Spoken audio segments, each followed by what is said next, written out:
Marso, pang April. Ayan o, ganda po ng mga buko natin dito. Ayan, ito po yung bunga ng ating spray, power spray. Kapal po na naging bulaklak po dito. Halos na namumuti siya.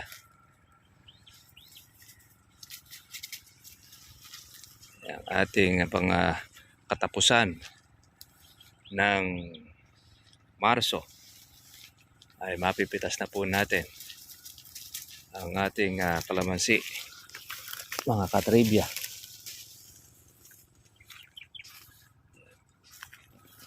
Musta na po kayong lahat, mga ka-farmers.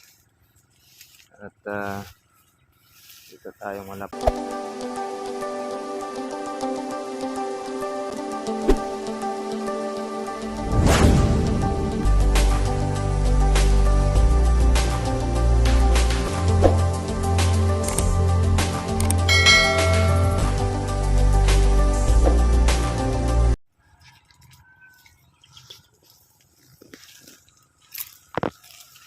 Magandang araw po sa inyo, mga ka-farmers, mga katribya. Gusto na po kayo pong lahat. Ito ay ating kalamansian.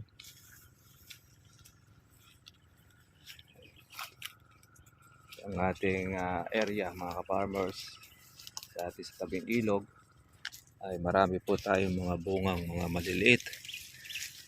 Ayan o. Marami tayong mga buko. Meron tayong pang Marso, pang April. Ayan o, ganda po ng mga buko natin dito. Ayan, ito po yung bunga ng ating spray, power spray. Kapal po na naging bulaklak po dito. Halos na namumuti siya. Ang ating pang katapusan ng Marso ay mapipitas na po natin ang ating kalamansi, mga katribya.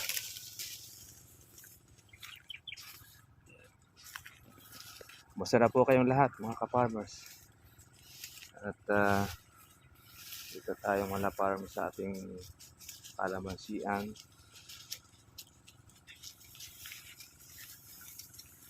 Para tayo mahahalaw. At tanggal tayo ng ating baging.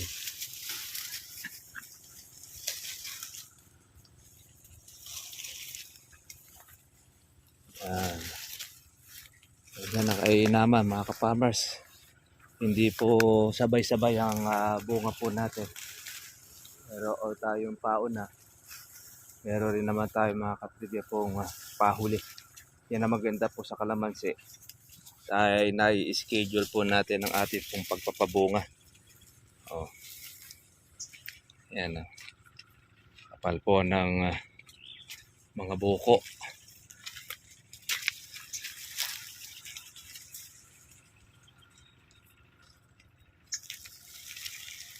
Ang ating pong pang Marso. Pang katapusan ay ating pong makukuha na.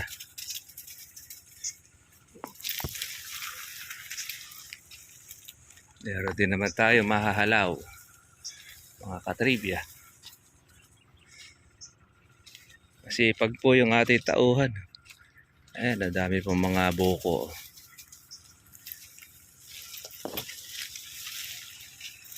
Marami pong mga buo. Ayan. Basta't po tama, mga ka-farmers, po ang timplada po ninyong gamot. Marami pong matitira. Basta't continuous. Kuminsan pagka nagkamali kayo ng timplada, mga ka-farmers, masisira po ang inyong mga bunga. Ayan na nga po yung magkakaroon siya ng kopildong, mga katribya.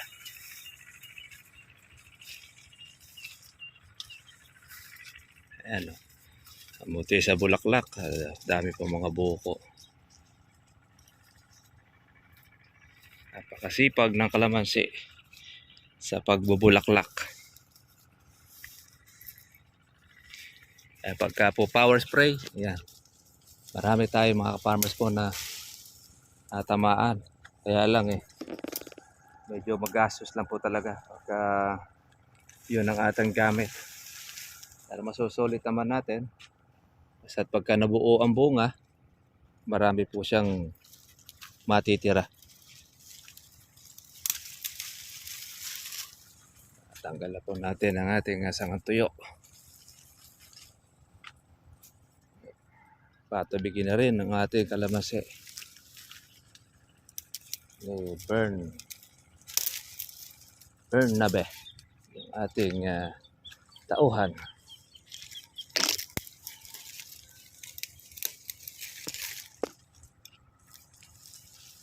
Nakukan po natin yung baging.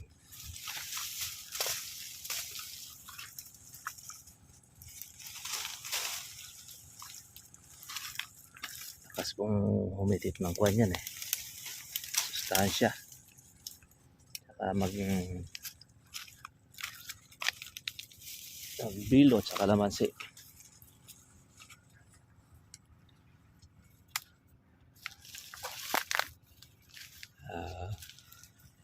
Talaga sa kapitbahay natin,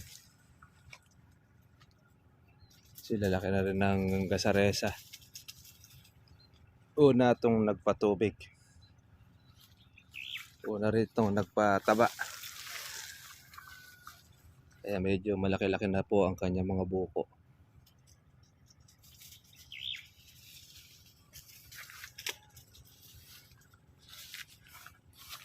Sa atin, meron tayo pong palakihin, meron rin po tayong pansunod na bunga.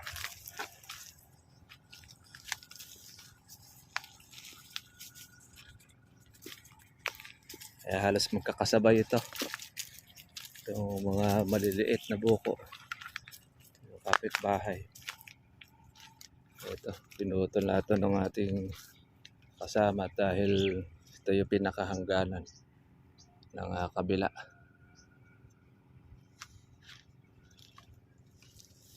Ito naman po yung ating matandang kalamansi. Sa 10 taon naman na ito.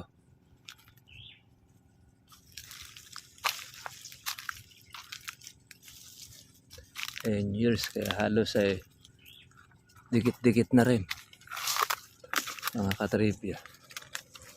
Susunod na tagulan ay mapuputol na po niya ito. Lahat lang naman po ng kadikit.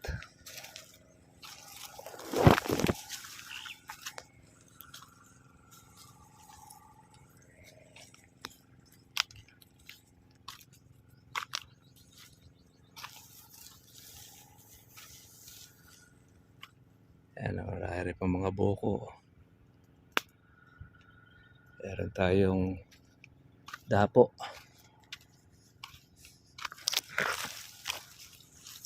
Yun. Tanggal yun. Yun ang malakas makakuha ng kalamansi. Ang dapo.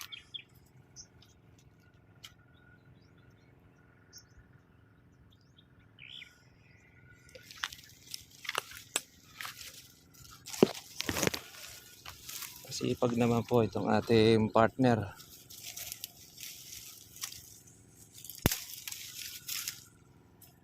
Tanggal lang natin ng mga sangang tuyo. Lalabas pa uli ng bulaklak May mga bunga na. Meron pa mga bulaklak.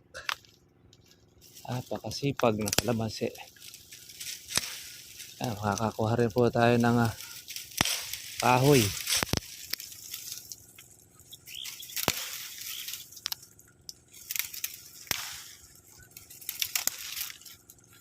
Maging man po sa panggatong, maaasahan natin ang kalamansi. Yan.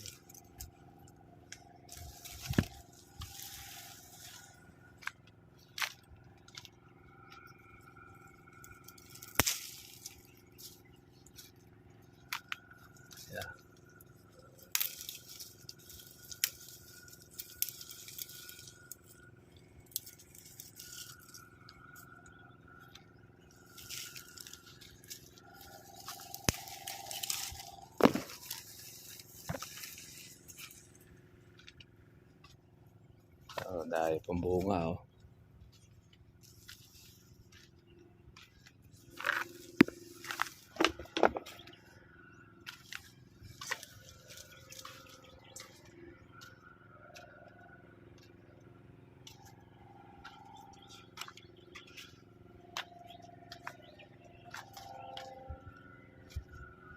Ito sa ating kapitbahay.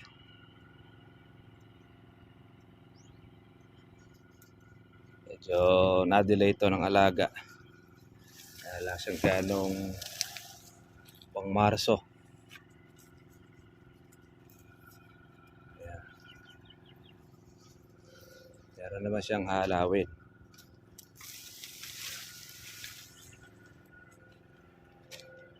Kalat lang. Nalinis ng ating kasama yung kanyang kubo. Ang ating 30 years na kalamansi, buhay pa. Ito na po yung pinakaunang kalamansi. Lagay ko na nabubuhay. Una po yung kalatatay. Kasi ito 30 years. Gano'ng katagal yan.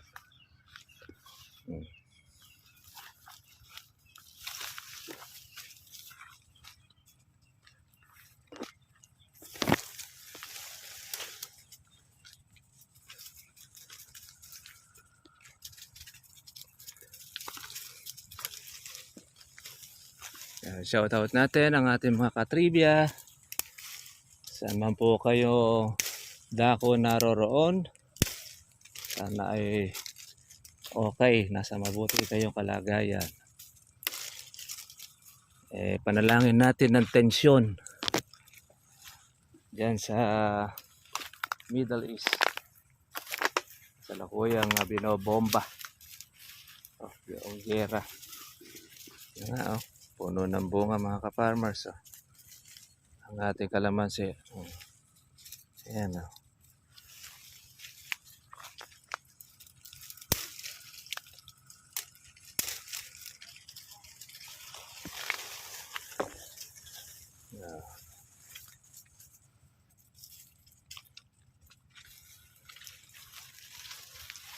Ilang kompat.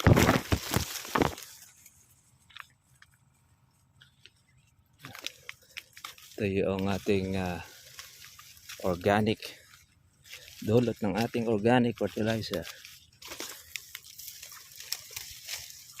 Alam natin po yung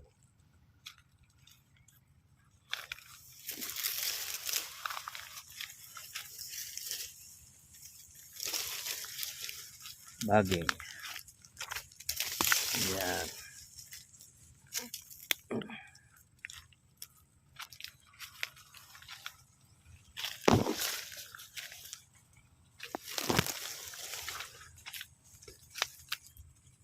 Hindi po tayo mawawalan ng pitasin mga ka-farmers. Sunod-sunod. Basta't kumpleto po ang inyong maintenance sa ating kalamansi. Maganda ang nagiging resulta ng ating bunga.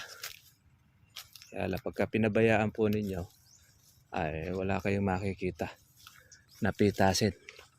Di pagkuse sisira na.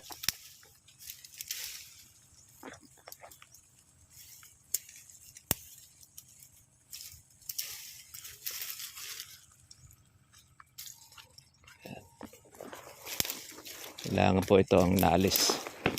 Itong mga tuyong sanga.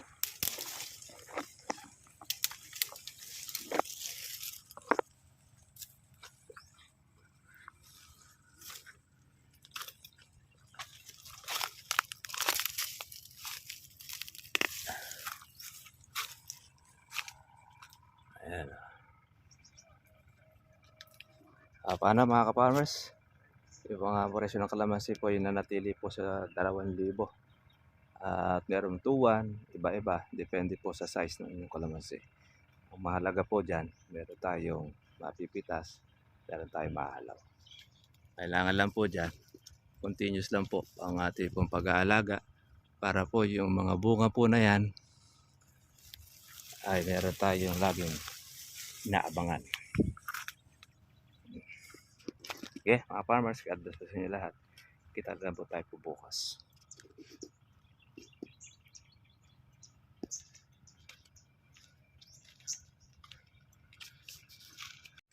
Eto mga katribya, oh.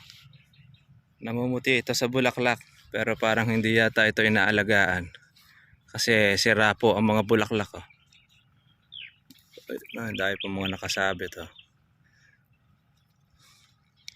Malamang ito nag-i-spray din, kaya lang hindi po akma po yung kanyang pag-i-spray ng gamot na gamit.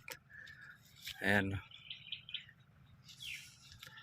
Kaya pagka po mali po ang gamot natin, mangyayari dyan, tama nga siyang bubuka, tatagtag yung iba, pero pagka yan po ay lumalaki na, kupildong na ang bunga. Ito, yung mga ganito, mga ka-farmers po ang mga masiselan. Yung mga kabukahan na yun, tsaka po yung bubuka. Dahil pagka po malinis ang bulaklak, wala kayong makikita pong mga uod dito. Ayan.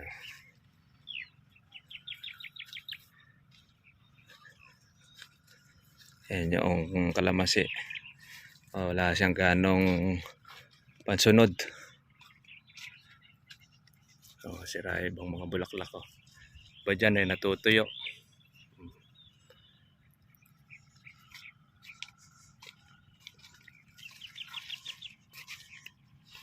Hanggat di po nagtutuloy po ito mga farmers, yung mga bunga na yan, pag na yan po ay nalaglag, kada tubig mo magbubulaklak na naman ulit. Ganyan ang kalamansi. Hanggat hindi po nagtutuloy yung bunga niya, bulaklak siya ng bulaklak. Pag nagtuloy na yung bunga, ayan, konti-konti na lang po magiging bulaklak niya kasi meron na siyang sunog.